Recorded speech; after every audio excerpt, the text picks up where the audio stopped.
kurşa belime, kardeş beni sal yola. Mişkimi ver elime, kardeş beni sal yola.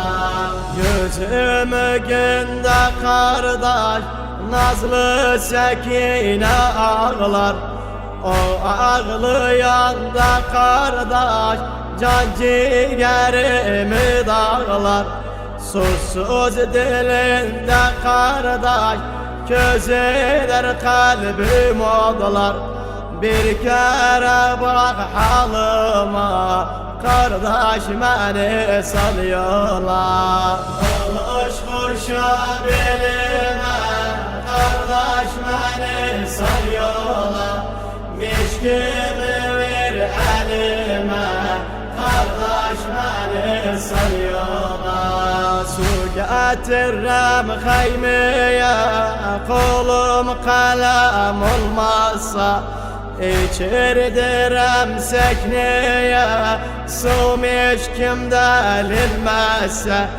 Bir de gellem yanıya, başıma oğ değmezse. Koy yerişim yerime, kardeş beni sal yola. Alış kurşa belime, kardeş beni sal yola.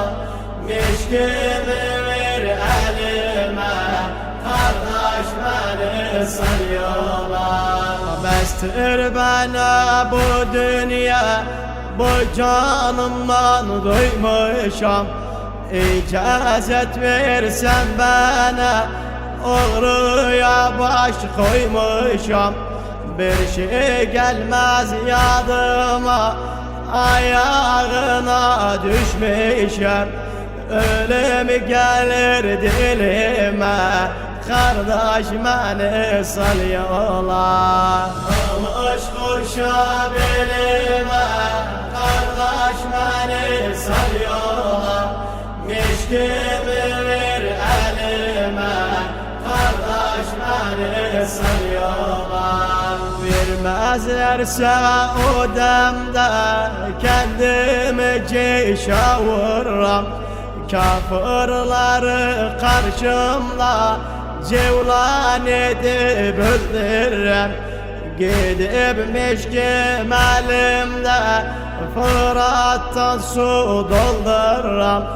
Aman vermem zalıma, kardeş beni sal yola.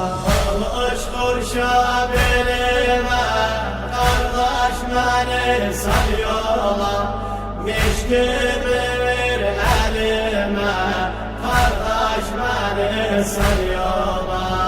Kardeş gözüm ağlıyor, Ali Ekber gideli. Kalbim hasret dağlıyor, Kasım'na Kamileli. Bu yüreğim sızlıyor, kardeşler ayrılalı. Dikkatli bak gözüme, kardeş beni sal yola. Alış kurşa belime, kardeş beni sal yola. Mişkimi ver elime, kardeş beni sal yola.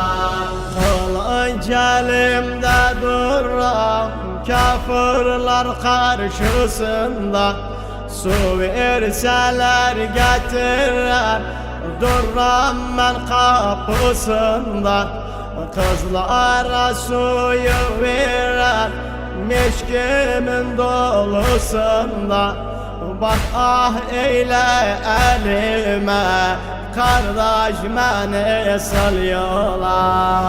Alış kurşa belime, kardeş beni sal yola. Mişkimi ver elime, kardeş beni sal yola.